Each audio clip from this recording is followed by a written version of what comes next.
Olá, este é o Além da Curva, seu podcast para acompanhar as melhores práticas nacionais e internacionais do mercado imobiliário.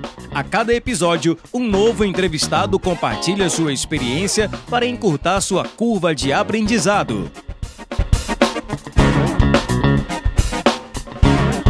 O Além da Curva é uma realização da Adit Brasil e da Met Academy. A Adit é uma entidade de atuação nacional nos segmentos de comunidades planejadas, loteamentos, desenvolvimento urbano, multipropriedade, timeshare e investimentos imobiliários, com foco em capacitação de mercado e a geração de negócios para novos associados. Acesse o site www.adit.com.br e conheça nossos conteúdos, eventos, cursos e missões técnicas. A MET oferece serviços advisory para empreendimentos imobiliários como bairros planejados, multipropriedade, loteamentos e complexos imobiliários turísticos. O advisor é um conselheiro executivo que reduz a curva de aprendizagem de seus clientes através da sua experiência, repertório e rede de relacionamento. Ficou interessado? Acesse www.matx.com.br.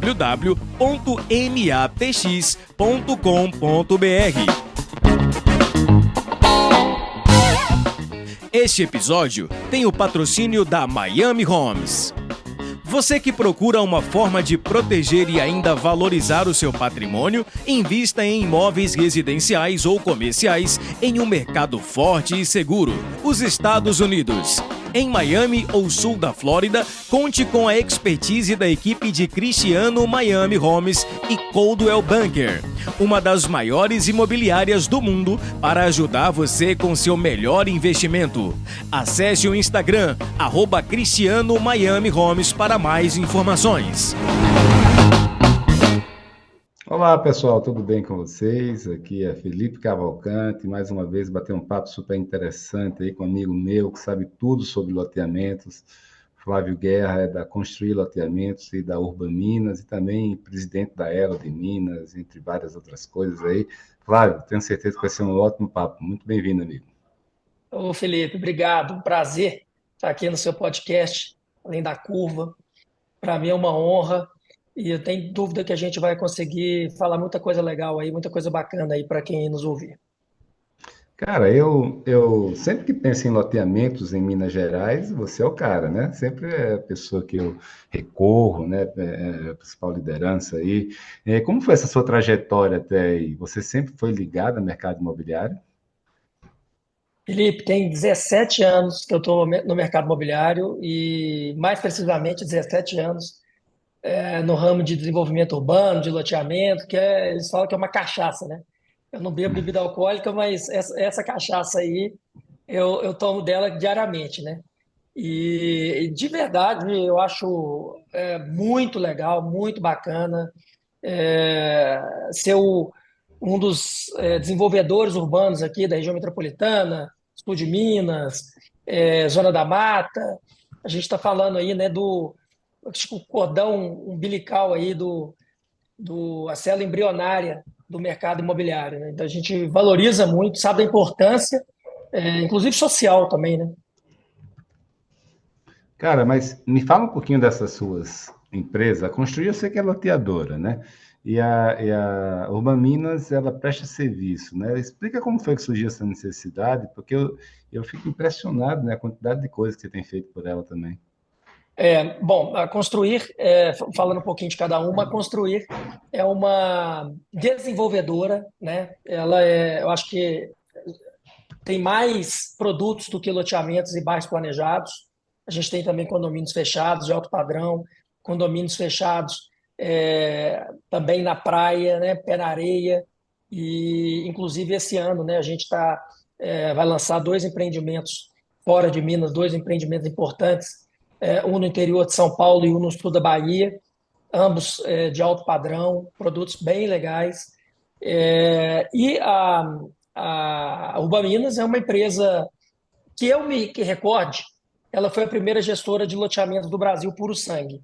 Ela foi fundada em 2016, não existia essa figura ainda em 2016, de uma empresa que tinha como clientes principais terrenistas que não queriam desenvolver empreendimento com loteadores, pequenas loteadoras que não queriam ter um custo fixo mais robusto, pequenas construtoras ou médias construtoras também que não tinham know-how em loteamento e queriam ter como diversificação um ou dois empreendimentos, e a gente sabe que loteamento, né, o horizontal é muito diferente do vertical, então essas empresas elas começaram a optar por terceirizar parte do processo, e, e a Ubaminas nunca se meteu com vertical.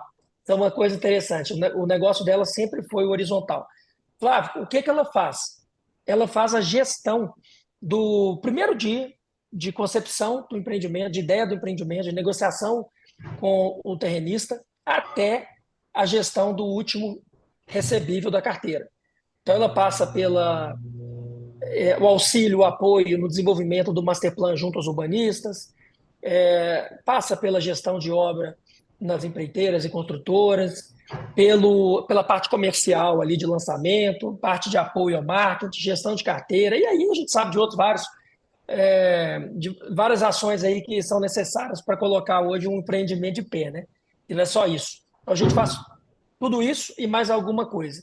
Ela não é loteadora em nenhuma hipótese, ela é 100% gestora, então ela tem uma agenda complementar aí ao do agenda dos loteadores e dos terrenistas que querem ter o seu empreendimento de forma é, como protagonistas mesmo ali, sem a figura do loteador.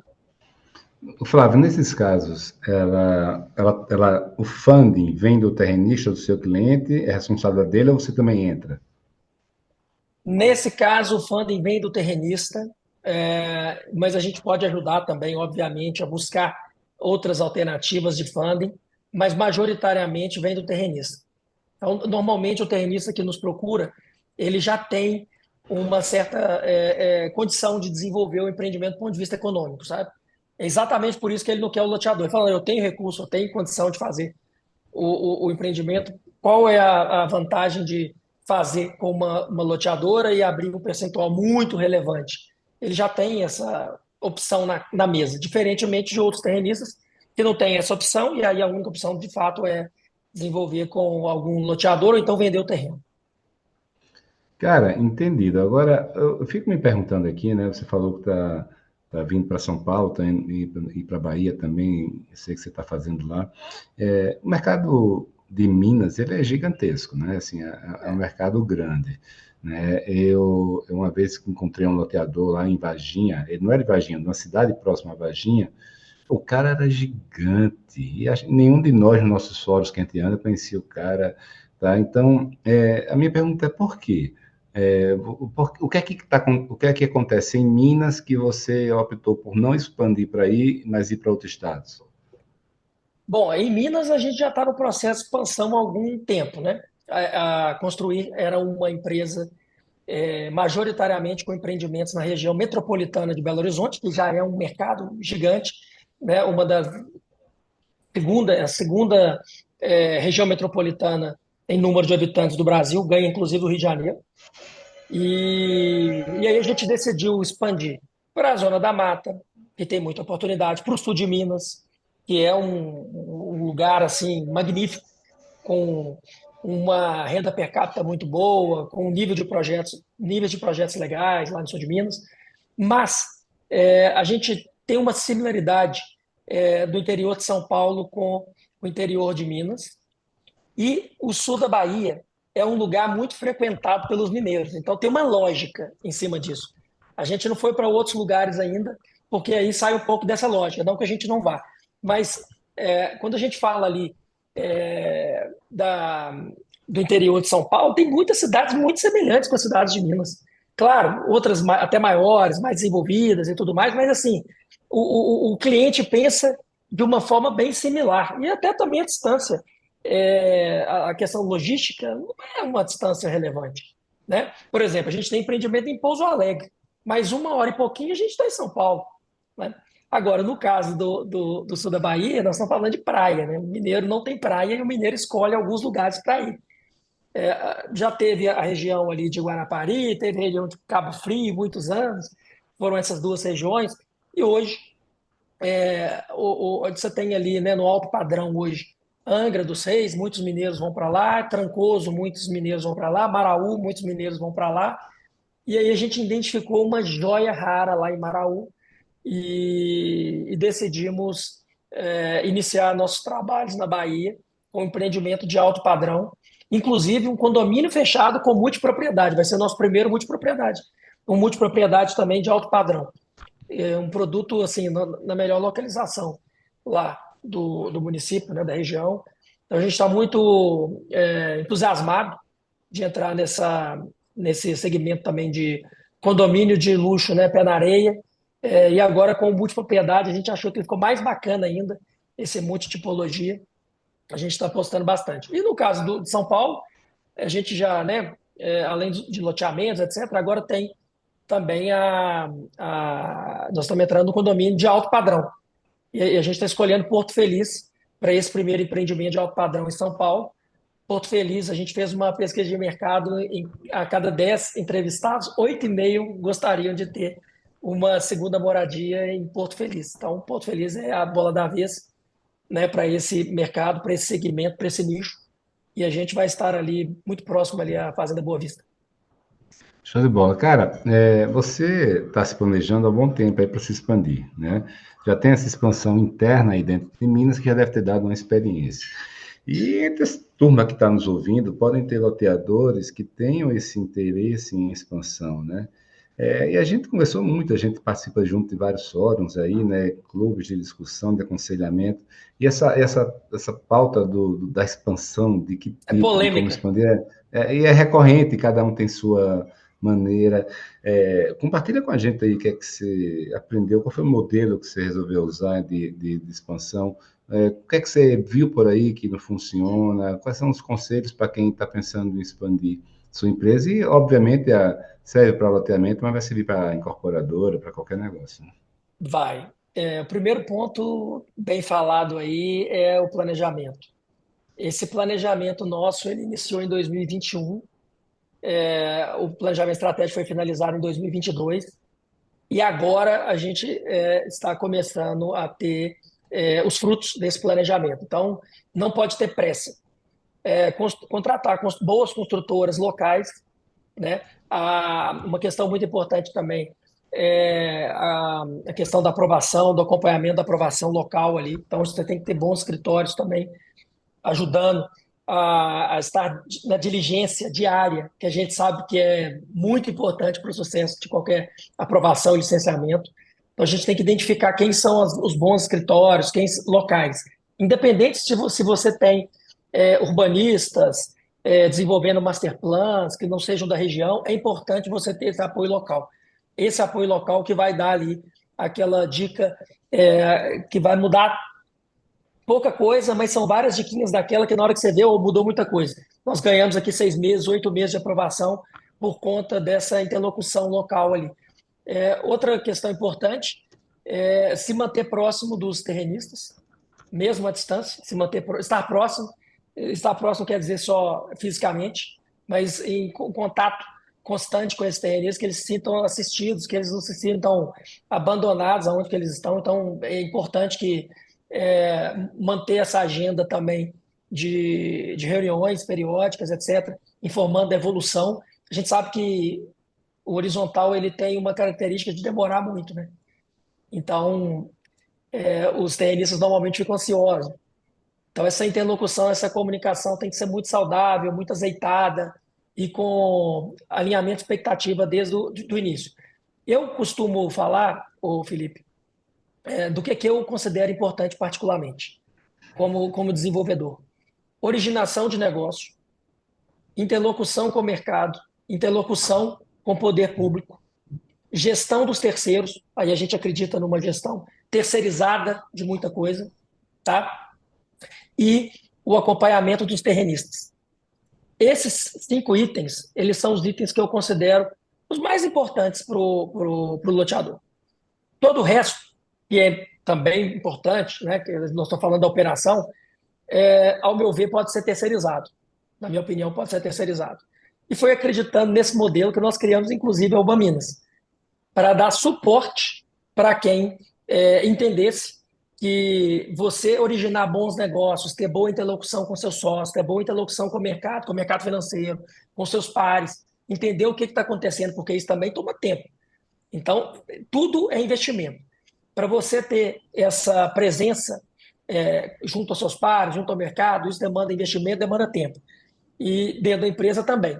Então, talvez dividir a fatia do bolo aí, em interno e externo, mas o desenvolvedor que tem hoje esses 5 pilares bem amarradinhos, a probabilidade de ter um sucesso é grande. Né? Não que ele vai delargar a gestão e a operação, mas hoje existem empresas que conseguem dar esse apoio de gestão e de operação de uma forma bem eficiente, bem legal, e faz com que muitos custos fixos se tornem variáveis. Isso é um ponto importante para o desenvolvedor urbano, por conta do ciclo gigante que a gente sabe que tem. Né? Então, a gente tem hoje no Brasil uma média de quase 4 anos de aprovação de projetos. Nós estamos falando de muita coisa. Nós estamos falando de muita coisa, é muito tempo. Enquanto na incorporação não chega a 1 ano. Então, o custo fixo ele pode comer a sua margem, mesmo que os projetos sejam bons, porque nós estamos falando de muito tempo. Então, você ter uma equipe muito boa, muito competente, multidisciplinar durante muito tempo sem projeto, fica praticamente inviável. Então, esse modelo de terceirização quase que celular, ele é o modelo que a gente acredita. Então, a gente Perfeito, consegue cara. fazer boas parcerias dessa forma. A Eu gente queria. dá oportunidade das parcerias acontecerem. Não, perfeito. Eu queria aproveitar esse seu gancho aí para falar um pouco sobre esses pilares que você falou, né? E eu queria começar aí pelo mercado, né? Eu acho interessante que eu vejo muito alguns tipos de empresas, incorporadoras e loteadoras, que algumas delas abraçam os corretores, trazem para perto e valorizam. E outras tratam como um mal necessário. Ao mesmo tempo, o loteamento, muitas vezes, quando eu falo loteamento, entenda que eu estou falando no sentido amplo, de condomínios de lote, de alto padrão, de parcelamento de solo. Ele, muitas vezes, você não tem uma esteira ali de vários lançamentos naquela praça, como a incorporadora tradicional tem. Então, você, muitas vezes, a relação, você não consegue estabelecer uma relação de longo prazo, assim, mais próxima. E, muitas vezes, você vai pingando de cidade em cidade. Então, você faz um primeiro lançamento ali, depois não tem mais nada, vai para outra cidade. Então, você não consegue estabelecer. Como é que você faz? Como é que é essa sua estrutura e como é que as suas estratégias de relacionamento, e aqui eu não estou falando mais de lançamento comercial, que aí é outro pegado, mas na entre-safra, o que pode ser feito para você manter uma boa relação com o mercado? Felipe, o ideal é que quando você entra numa nova praça, você permaneça nela. Então é bom você pesquisar o mercado para ver se tem potencial de expansão naquele local ou nas regiões lindeiras, cidades lindeiras ali, exatamente para você ter um primeiro, porque o esforço de entrar é muito grande, né? A primeira Isso. cidade que você vai ali naquele lugar é um esforço muito maior de mídia, de tudo, inclusive de se relacionar com a comunidade, inclusive também com as imobiliárias. Então, o ideal é que você permaneça nesse local.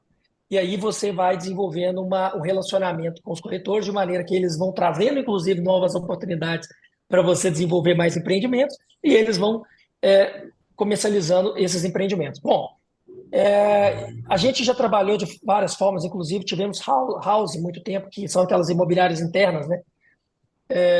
Quando você tem um volume expressivo de lançamento, uma esteira mais consistente de lançamentos, de 3, 4 empreendimentos por ano, no mínimo, faz sentido, ao meu ver, ter uma house, que é aquela imobiliária que vai dedicar 100% da atenção para os seus produtos, e também, obviamente, ter um gestor de imóveis, que a gente chama, que faz a gestão dessas imobiliárias na ponta, porque elas são importantíssimas e não tem jeito de ter sucesso no empreendimento se essas imobiliárias não estiverem junto com você. No final do dia, elas que comercializam na ponta lá, conhecem os clientes, né, das comunidades. Então, essa gestão aí das imóveis ela é super importante.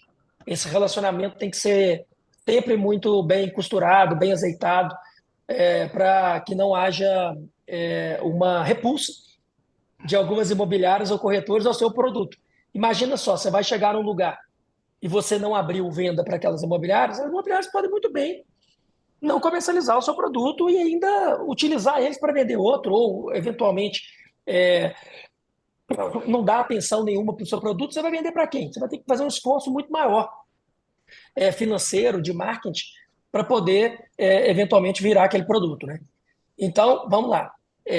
Lançamentos imobiliários, como você falou, é uma outra conversa. Hoje tem várias gestoras que auxiliam nesse papel. Isso é muito bom, porque são empresas especializadas em lançamento, e lançamento tem um beabá, lançamento tem uma esteira, seja de médio, alto, altíssimo padrão, não importa. Existe uma metodologia para você lançar e ter mais chance de ter sucesso. O sucesso vai depender de muitas coisas, mas ter mais chance de ter sucesso. Então, no médio padrão tem as ações ABC, do altíssimo padrão tem outras ações, mas as gestoras são especializadas nisso. Isso é muito bom, traz inteligência para a gente. 2, você começa a ter um estoque muito importante na sua empresa. Por quê? Vamos lá, você lançou, vendeu 40%, 50%, já foi um ótimo lançamento. Ainda tem 50%. Só que você acabou lançando outro produto também, e outro produto também. E aí você começa a ter um estoque de vários produtos.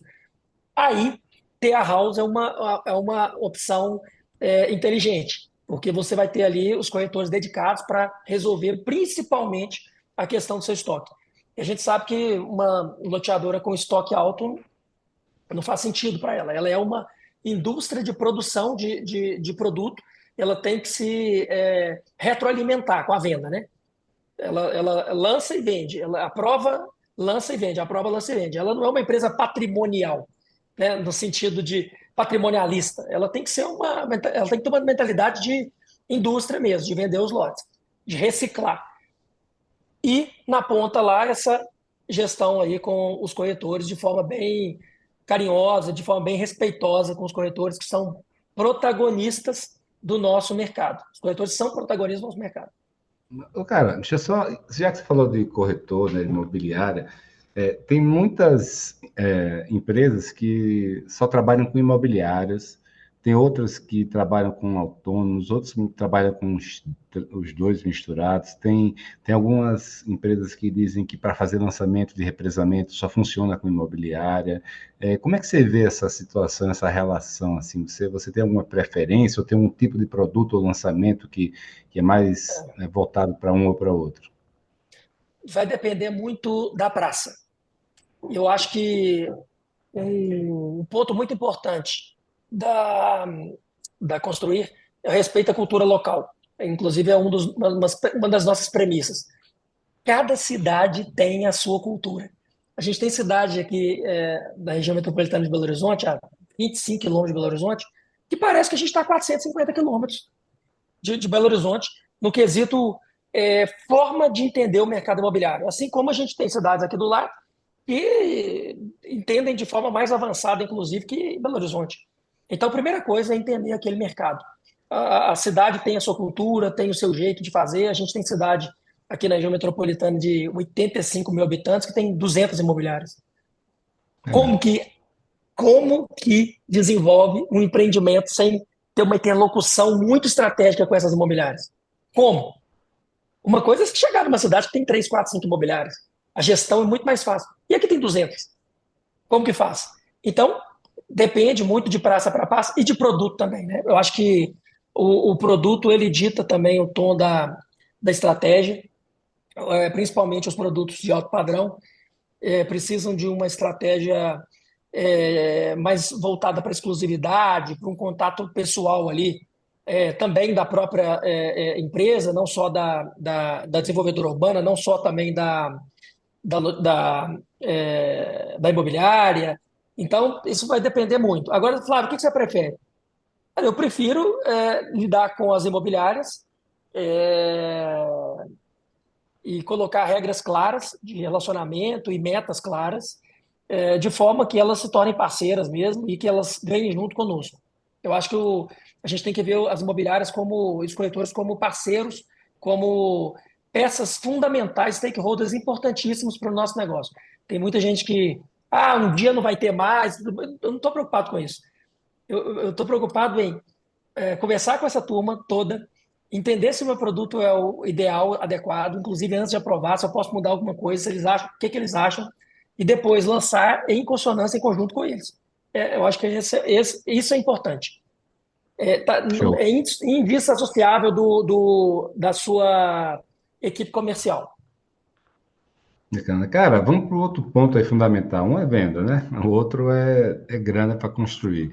E eu sei que você pô, tá sempre aí fuçando, muito antenado em relação a esse assunto. Como é que você está vendo a situação atual do funding para loteamentos? Tem uma novidade surgindo? Tem coisa nova aparecendo?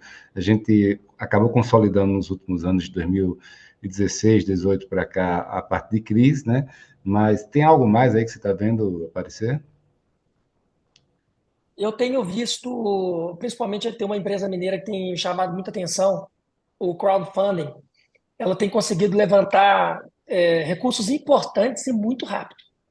Muito rápido, muito rápido. Em 2, 3 dias, volumes gigantes ali. Então, talvez até com uma burocracia muito menor do que operações mais estruturadas, mais complexas. Eu acho que a gente deve ficar mais antenado nessa modalidade. Ela não é nova, ela tem alguns anos já, mas eu tenho visto agora emplacar muitas operações bacanas. Os CRIs. Muita gente fala, o CRI é caro, é isso, é aquilo. O CRI em volumes altos ainda continua sendo uma opção mesmo para o nosso mercado, mas faz sentido fazer à medida que você tem ali 30, 40, 50 milhões de recebíveis, senão, de fato, o custo fixo pesa muito. E eu tenho visto o mercado agora, nos últimos 60 dias, tem muita gente ligando, né? E aí, tem operação e tudo mais, e tinha fechado uma janela nos últimos meses. Então, eu acho que a Selic parou de subir, né? Começou até a cair, parou de cair. Vamos ver como é que vai ficar agora. Está muito em função da Selic, o apetite dos fundos e a questão política também do Brasil. Então, o fundo ele abre e fecha de acordo com o termômetro, né, do dia. Se o ambiente está favorável, eles estão também animados. Se o ambiente está um pouquinho desfavorável, eles fecham a torneira. Tem alguns bancos, né, um desejo nosso antigo, principalmente um deles, aí, o próprio Santander agora, desenvolvendo a operação ainda incipiente, ao meu ver, mas desenvolvendo a operação de financiamento à produção. Eu acho que essa operação ela é importantíssima para o nosso mercado, uma das duas importantes, ao meu ver. A outra é o financiamento do cliente final. O financiamento do cliente final é o que, de fato, no meu entendimento, vai virar a chave do mercado e o mercado vai se tornar um mercado muito mais atrativo. Eu vejo que loteadoras aí que lançam 1, 2 produtos vão lançar 5, 6, ao meu ver, quando tiver financiamento do cliente final, porque aí a gente vai se equiparar, né, à incorporação, de fato, nessa modalidade de venda, em que a gente vai conseguir vender e receber à vista. E esse é o sonho do loteador, né? A carteira é muito boa. Eu também acho. Os juros e a correção são bons. Mas a gente só consegue ganhar escala com dinheiro de curto prazo também, não é só de longo prazo. Este episódio conta com o patrocínio da Miami Homes. Para proteger e valorizar seu patrimônio, invista em imóveis em Miami ou sul da Flórida. A Cristiano Miami Homes e Coldwell Banker, uma das maiores imobiliárias do mundo, vão ajudar você com seu melhor investimento. Acesse @Cristiano Miami Homes para mais informações. Agora, ô Flávio, o que acontece, ou aliás, ou o que não acontece, para que não exista esse financiamento? Qual o problema, qual é a barreira para os bancos financiarem o cliente final do loteamento? Porque o mercado é gigantesco. O mercado gigantesco, eles falam de um mercado de 25 bi, eu acredito no mercado de 50 bi. Eu conversei com um player semana passada em São Paulo, ele tinha um número do mercado, é um cara muito bem relacionado no mercado, e ele tem uma empresa de tecnologia, e ele falou, Flávio, qual que você acha que é o tamanho do mercado no Brasil? Eu falei 50 bi, ele pegou a pastinha dele lá e estava lá, tamanho do mercado 50 bi, ele achava que era 50 bi também. E eu ainda acredito que tem 50 bi aí que a gente nem conhece, que são os fatiadores de terra, que são os informais, que à medida que o funding chega no nosso segmento, eles tendem a se tornar formais para acessar esse dinheiro. A Minha Casa Minha Vida é assim. Minha Casa Minha Vida, você vê um tanto de empresa se formando, empresas menores ali, que às vezes era um construtor ou outro, o cara formou a construtora dele para ter acesso ao crédito. E isso acontece, e para o nosso mercado vai ser excepcional, não só para ele crescer, mas para ele se profissionalizar e amadurecer mais. Né? Então, por que que, respondendo a sua pergunta, por que que os bancos ainda olham com desconfiança? E eu bati na porta de muitos bancos. Eu bati na porta e conversei com muita gente. Eles acreditam ainda que a garantia é uma garantia um pouco frágil. Ao meu ver, o lote é uma garantia super consistente. Não é porque eu sou loteador há muitos anos, não, mas porque a gente vê pouquíssimos problemas relacionados a isso. Né? Hoje você tem ali alienação fiduciária, você tem várias frentes de segurança que dão esse conforto. Né? Então, eu acho que o principal é que o mercado financeiro comece a contratar pessoas do mercado imobiliário que entendam do negócio, principalmente do horizontal, que a gente está falando mais específico ainda, mais nichado ainda. Porque eu não tenho dúvida, o dia que o mercado financeiro começar a contratar experts aí do mercado de loteamento, o entendimento vai ficar mais amplo. E eles Agora, vão Flávio, entender que é muito pouco provável defaults em relação à garantia. por que que eles acham que é frágil? Eu acho que existiu aí vou falar assim, nos últimos 10, 15 anos, algumas situações no mercado de uma ou outra empresa que levantou alguns questionamentos para o mercado financeiro, para o sistema financeiro. Essa é a minha leitura, tá? E toda vez que isso acontece, demora um tempo mesmo para que essa percepção ela se extingue, né? Então, eu acho que tem muito disso, tem muito disso. E a gente pegou um momento muito ruim, né, ô Felipe? Aquele ali 2014, 2015, 2016, É 2017, até 2018 ali, vai, uma loucura. muita coisa aconteceu, né? Muita coisa aconteceu ali. Então, eventuais créditos que as loteadoras tinham, algumas empresas podem ter dado trabalho para os bancos, etc. Então, isso vai contaminando um pouquinho. Mas falando da garantia específica lote, com alienação e tudo mais, eu acho que não tem esse peso todo que eles colocam, não, sabe? Essa fragilidade toda, não. Perfeito. E isso, Flávio, e isso é uma opinião de todo mundo, tá, Felipe? Do nosso mercado. A gente não consegue entender essa fragilidade, não. o comprador do lote ele constrói a casa, isso é bom ou ruim? Aumenta ou reduz a garantia? Assim, isso é uma coisa boa ou uma coisa ruim para o credor? O melhor cenário é o cenário que a loteadora consiga, em um momento ali de potencial inadimplência, ir ajustando com o seu cliente de uma forma que o cliente continue na carteira. O melhor cliente é aquele que já está na carteira. E a gente tem também um desejo muito grande que ele realize o sonho dele, construa a casa dele e tudo mais, né? Ou o imóvel dele. E aí, se acontecer eventualmente uma situação dessa, o fato de ter já a construção acaba valorizando o lote. Acaba valorizando o lote. Então, numa alienação fiduciária, que vai a leilão, que é o que todo mundo quer e tudo mais, execução e tudo mais, tem um valor maior ali embarcado no lote. O que, de fato, ali vai, é, no primeiro momento, resolver a situação com a loteadora e o que sobrar vai para o cliente, né? Então, eu creio Entendi. que acaba ajudando. Tem muita gente que fica receosa, né? É só colocar alguns triggers aí. Por exemplo, só pode construir depois de 40% quitado, ou 60% quitado, ou 80% quitado. Cada loteadora tem a sua política. A nossa lá, a gente dá autorização a partir de 40% do percentual de pagamento do lote. Perfeito. Cara, e você está muito envolvido, você é presidente da Elo de Minas, mas também era vice do Sinduscon de Secov, também conversa muito aqui com a Elo de São Paulo. O que está acontecendo? Assim, quais são as pautas hoje do setor para melhorar ainda mais? Assim, quais são as dores que estão tendo que vocês estão institucionalmente trabalhando para resolver? Eu penso que três. Reforma tributária é uma pauta super importante. O Caio Portugal está capitaneando.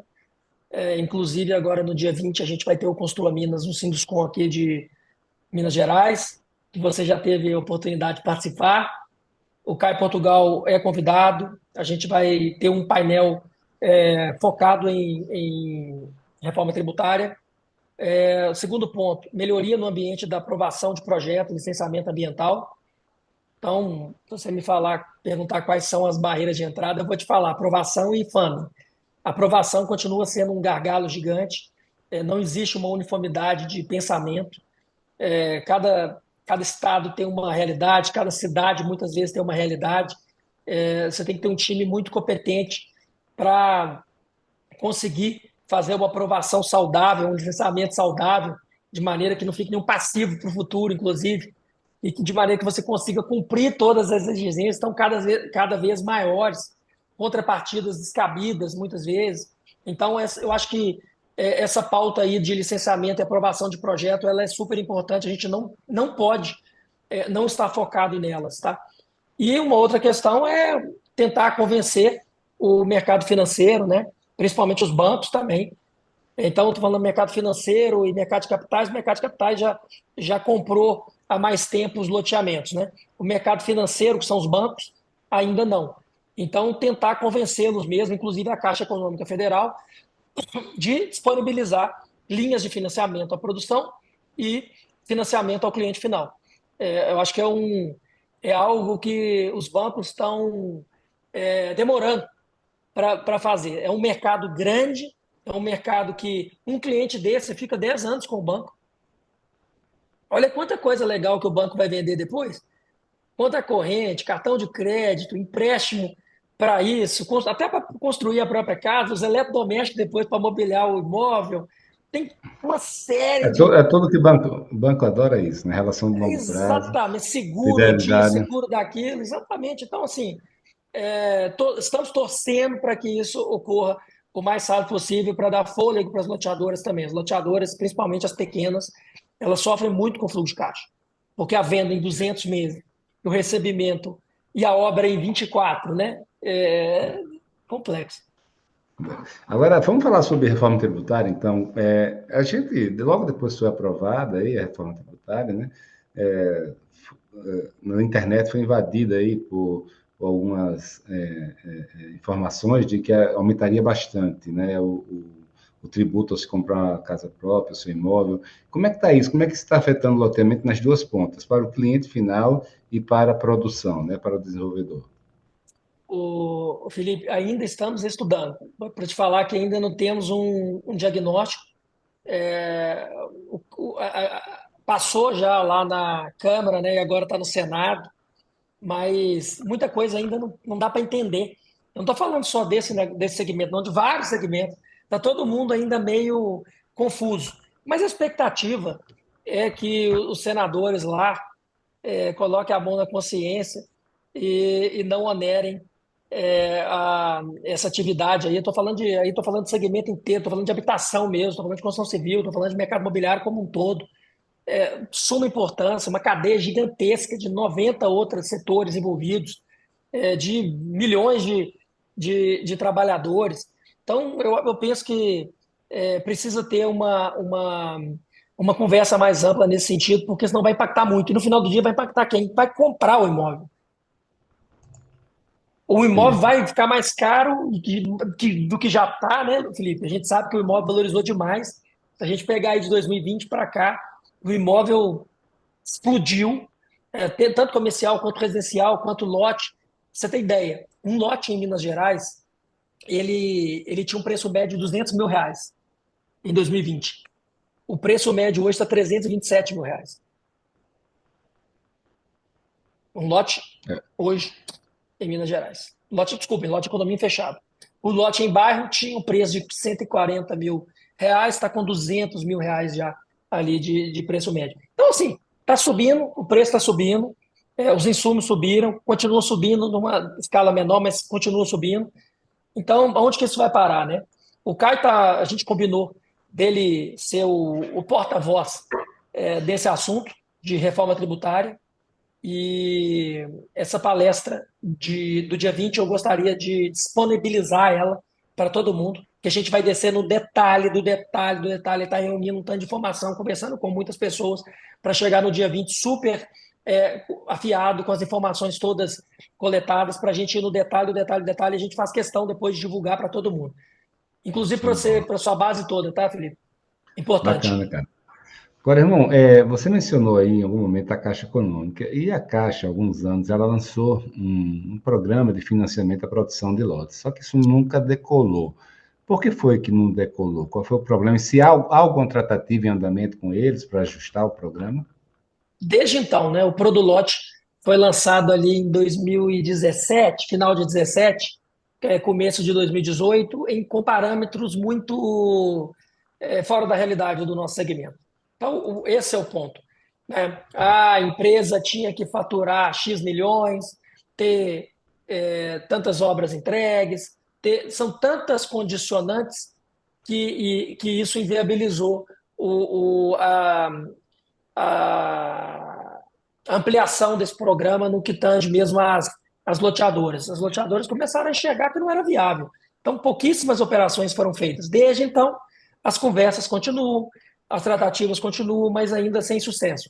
Nós já sugerimos que eles olhem para o mercado imobiliário com visão também do mercado imobiliário, porque olhar só com a visão do mercado financeiro, essa conta ela não vai fechar. Eu acho que o próprio desconhecimento deles levam eles a ser bem mais cautelosos do que o que precisaria, né? Exatamente. E aí você tem aquelas questões, né, o Felipe? O que aconteceu nos últimos 15 anos com algumas poucas empresas, mas que teve muita repercussão, e também os fatiadores de terra, né? Que são, talvez aí, se não chegar ao tamanho do nosso mercado, tá quase. E essa turma, ela vende sem aprovar, dá problema, dá Ministério Público, não licencia, e aí isso vai também gerando uma desconfiança do setor, né? Mas o que eu acho que o setor tem que entender é o seguinte: o nível de governança das loteadoras melhorou demais. Eu vejo várias loteadoras hoje com conselho estabelecido, auditadas, com executivo de mercado, coisa que há 10 anos atrás não tinha. Era impensável, Então, só que hoje impensável. O setor evoluiu, melhorou, amadureceu e os bancos não estão enxergando. Então, não sei se é um problema também nosso de não conseguir demonstrar isso ou se é um problema deles de não estar interessado em entender. perfeito. Cara, e você tem viajado muito, participado de tudo que é evento, sobre tendências, sobre urbanismo. O que é que está acontecendo de novo aí, né? Para quem não tem a oportunidade que você tem, ou o seu interesse, né, de estar rodando aí pelo mundo, quais são as tendências que a gente está vendo? Esse setor é um setor que, assim, é difícil mudar muita coisa nele, porque produzir lote está lá a terra, mas em termos de urbanismo, em termos de produto, de clubes, de portarias, de relacionamento com o cliente, o que é que você tem visto que é o futuro aí do setor? Felipe, muito em função da DIT, que eu acho que tem ajudado a mudar o mindset do loteador brasileiro, a mentalidade tem evoluído muito mais rápido do que as regras e imposições dos órgãos públicos. A gente vê uma certa desconfiança para o novo. Eu não sei se só desconfiança ou receio, mas principalmente os técnicos das prefeituras, seria muito bom se eles participassem dos complantes em larga escala, das visitas técnicas, para eles entenderem o que está acontecendo no mundo. É muita coisa legal. A gente viaja, igual você falou, a gente tem visto aí, né? A gente tem debatido muito sobre novo urbanismo, sobre comunidades desenvolvidas para as pessoas, alguma coisa ainda Smart City, tem gente que tem um pouco de receio, mas sim, tem algumas coisas que já poderiam ser aplicadas. Então, não adianta nada o desenvolvedor chegar com um rol de itens ali naquele projeto e a regulação da cidade não permitir que isso aconteça.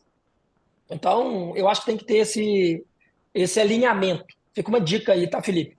Você que é um protagonista desse segmento aí no Brasil, um influenciador nato, eu acho que se a gente puder motivar, incentivar esse intercâmbio, vai ser bom demais. Muito bom.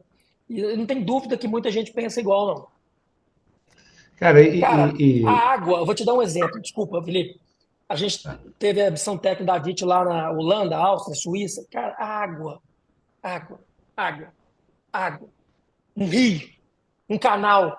O que que eles fazem com isso? Como que as pessoas usufruem disso? Como que as pessoas vivem essa bênção que é uma lâmina d'água? Quando a gente vai falar aqui, não, fica longe, não sei quantos metros da margem, não sei o que é isso, é aquilo, é app assim, é app assim, lá. Tudo, não pode fazer nada. Não pode fazer nada. Ah, mas vai degradar o meio ambiente. Não, muito pelo contrário, você vai ajudar a preservar. Você vai ajudar a cuidar daquilo. Muitas vezes, quando a gente passa aí, eu ando muito, visito bairros, cidades, etc., a gente vê que está largado muitas vezes. Muito pelo contrário, incorporar aquilo para o uso humano, para o uso das pessoas, talvez seja a melhor forma de preservar, né?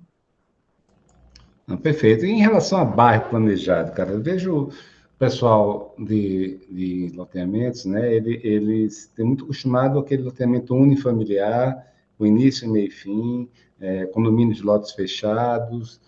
Você, por exemplo, tá se planejando para entrar em bairro, você está fazendo. E quais são, assim, para quem está nos ouvindo, quais são as adaptações que têm que ser feitas para quem quer virar essa chave?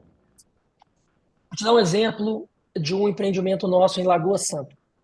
Um projeto super legal. A Vivi Trelli até participou da concepção do Masterplan. É um empreendimento que tem loja de 360 metros, 420 metros, 450 metros. Um empreendimento que vai ter um condomínio fechado nele também, perto de um rio. Ou seja, multitipologias. Vai ter uma fazenda fotovoltaica, uma mini fazenda fotovoltaica nele. Muita área de lazer para o empreendimento aberto. Então, vários equipamentos urbanos, deck. A ideia é essa, é levar gente, né? Eu acho que o bairro planejado ele tem que ser planejado para levar gente e gente para um bairro de qualidade, né? Ele tem que ser no mínimo, eu falo isso. Um novo bairro ele tem que ser no mínimo muito melhor do que seus vizinhos, porque os vizinhos já existem há muito tempo e o bairro pode ser planejado depois. Então ele tem que ver o que precisa ainda na região, o que pode ser acoplado da região para valorizar a região. Ele não pode ser um objeto deflator de preço de lote dos vizinhos. Muito pelo contrário, ele tem que puxar o preço para cima, ele tem que valorizar. Os bairros vizinhos, os moradores, eles têm que ter desejo de morar naquele bairro novo. Essa é a visão, né? Então, comercial, com residencial multifamiliar, eu acho que unifamiliar em determinadas ruas, mas assim, fazer projetos hoje apenas unifamiliar, eu acho que o cliente está demandando mais, ele está buscando outras opções, ele quer construir ali, às vezes, uma casa maior, ou duas casas, de maneira que ele consiga comercializar uma casa e morar em outra. Eu acho que a gente tem que ser mais criativo. A gente esbarra no plano diretor da cidade, mais uma vez. Isso não é uma muleta, Felipe, isso é uma realidade. Então, muitas vezes, a gente vê produtos assim, terrenos, nossa, esse terreno aqui dá para fazer isso, daria demais. Na hora que você vai ver o zoneamento ainda está ultrapassado, né? Mas eu não concordo com a definição que muita gente está dando aí para os seus produtos de bairro planejado. Bairro planejado é bairro planejado mesmo. Bairro planejado ele tem que ser pensado, ele tem que ter comércio, ele tem que ter multifamiliar, ele tem que ter muito espaço de convívio social, ele tem que ter praça, ele tem que ter verde, ele tem que ter isso tudo, né? Ele tem que ter uma rua caminhável, você tem que dar a volta no seu empreendimento em 15, 20 minutos, não é aquela coisa maçante. E muita gente continua fazendo ali o tabuleiro e falando que é bairro planejado. Isso acaba depondo contra o bairro que é planejado de fato. Porque todo mundo fala, é mais um que está fazendo bairro planejado. Agora surgiu o bairro parque. O pessoal está falando bairro parque, né? Que aí já é uma novidade aí. Na hora que você vai ver, o cara tá fazendo um bar igual, né? Então, Bacana. E em relação a placemaking, cara, tu tem utilizado, tá pensando em utilizar isso e o que explica para a turma também, dá uma geral aí.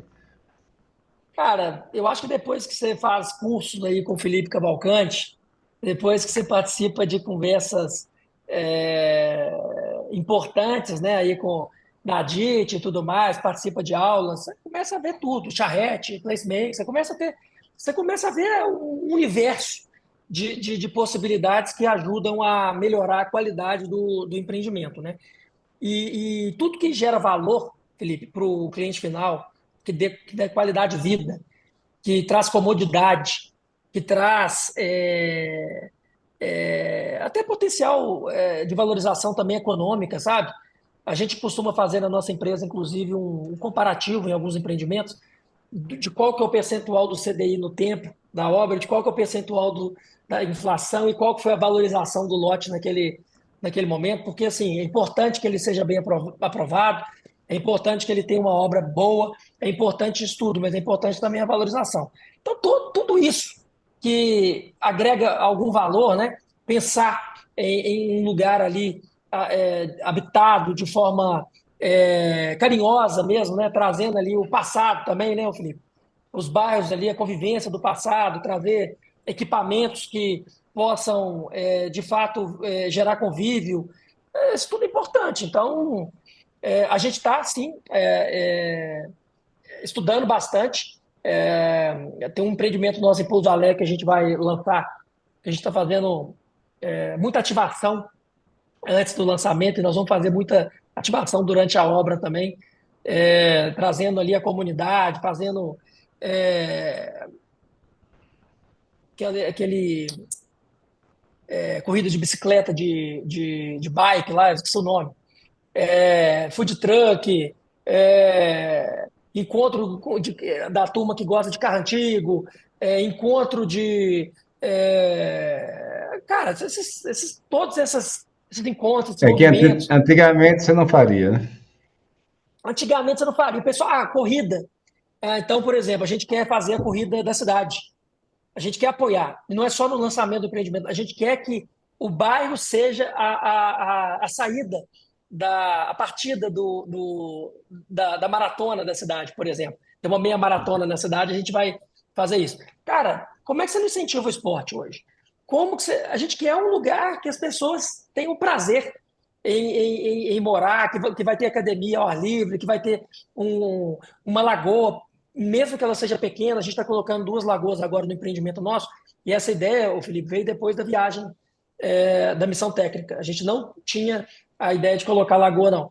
Mas a gente viu tanto que a lagoa tem sido utilizada em projetos no exterior, e o tanto que as pessoas têm mais qualidade de vida, são mais felizes, eu acho. Imagina você está chegando no seu bairro e tem aquela lâmina d'água, as pessoas caminhando, você fala assim, cara, vou deixar o carro agora parado ali e vou correr, né? E vou fazer uma barra. As pessoas que já foram criadas aí com praia, que é o seu caso, estão mais tranquilas, tinham calçadão e tudo mais, né? Estão acostumadas. E as pessoas do interior? Ah, E as show de pessoas bola. de onde não tem praia, né? Então, Cara, valeu aqui. Chegamos no fim aqui, infelizmente. Eu queria saber o seguinte: se você podia compartilhar algum conselho para quem está desenvolvendo loteamento, cara. Assim, você tem aí uma história longa aí, muita coisa feita, né? E também não só o que você vê, mas as conversas, né? Vendo muito amigo, muita gente. O que você podia deixar assim de recado assim para, sabe aquele recado para quando, se você estivesse começando agora, se alguém tivesse lhe dito? bom, respeitar o fluxo de caixa de cada SPE é uma. Entender que cada empreendimento tem sua vida própria e cada empreendimento tem que ser viável, blindar o caixa do empreendimento, utilizar o recurso de forma bem responsável. Um empreendimento que não foi bem performado, ele contamina 3, 4 bons. Né? Quando eu falo contamina 3, 4 bons, os resultados. Né? Não que eles se misturam, mas a empresa sente um impacto muito grande. Investidores estão cada vez mais interessados nesse mercado, então dilua seu risco, principalmente no início, traga investidores para o empreendimento, defina regras claras, expectativa, alinha expectativa, coloca muito compliance aí nessa prestação de contas mesmo aí dos empreendimentos. Contrate boas construtoras, é um problema grande depois que pode ficar para você se a obra for mal executada. E a gente aprendeu muito, a gente errou muito também, tá, Felipe? A gente já passou por todos os tipos de situações nessa caminhada nossa e a gente viu de tudo, a gente conversa com muita gente. Então, aprovação de projeto, não subestime o urbanista, pelo amor de Deus.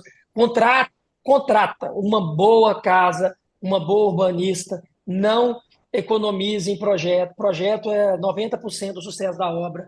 E não só do ponto de vista de execução, agora a gente pensa também na questão do que isso vai gerar de valor para as pessoas. Então, projeto visando aí uma qualidade de vida para as pessoas, um desenvolvimento do verde dentro do empreendimento. Antigamente o verde ficava nas pontas, hoje não. O verde tem que ser integrado ao projeto. É isso que as pessoas querem. As pessoas querem qualidade de vida, as pessoas querem contato com o verde, elas não querem ficar longe do verde. Então, acho que esses pontos aí são pontos importantes. Tomar um cuidado grande aí com o fluxo de caixa, porque o ciclo é longo, e contratar bons projetistas aí para desenvolver o empreendimento. Outra coisa, última coisa, a permuta, que é o maior, talvez, meio de pagamento das loteadoras, estuda muito, faz muita conta, porque a permuta também pode deixar o empreendimento em maus lençóis, uma permuta mal feita. É isso que você falou, né, cara, de um empreendimento contaminar vários, ou até a própria empresa, né, já passei por isso, né, e a tentação de você usar caixa de empresa, de misturar, é muito grande, né, Muito grande. Isso aí eu reforço aí, tudo que você falou também, só reforçar, porque eu já senti na pele isso aí. Mas, Flávio, valeu, cara. Valeu, obrigado por tudo, obrigado pela contribuição que você está fazendo também, né? A gente que é do setor, a gente sabe do quanto você tem trabalhado aí pelo setor, cara. E o pessoal de Minas, eu não sei se eles têm a noção, né, do quanto você tem trabalhado, mas espero que tenham, cara. Parabéns aí por tudo que você tenha feito. Aí eu deixo contigo aí a palavra para qualquer consideração final que você queira fazer, cara. Felipe, eu que agradeço. Eu tenho que, de fato, trabalhar no setor, porque esse setor é um setor que eu sou apaixonado. E eu acho que todo mundo que gosta tem que contribuir, tem que dedicar tempo mesmo. A gente tem que melhorar nosso ambiente de negócio.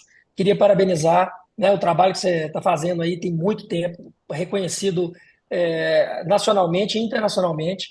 Acho que você é um grande apoiador do desenvolvedor urbano.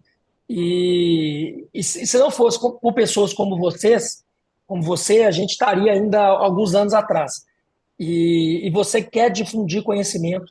Então, gente, vamos assistir os podcasts, vamos assistir os debates, vamos com planos, vamos participar de missão técnica. Eu tenho falado isso muito. Eu voltei da missão técnica convidando todo mundo para participar de missão técnica.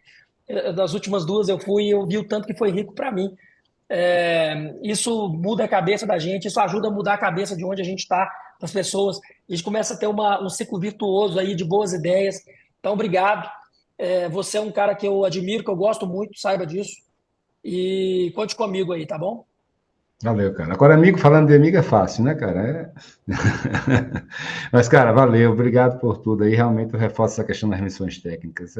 Não tem nada igual, né? Quem puder ir para alguma missão técnica, fica atento lá no site da DIT, sempre tem alguma novidade lá.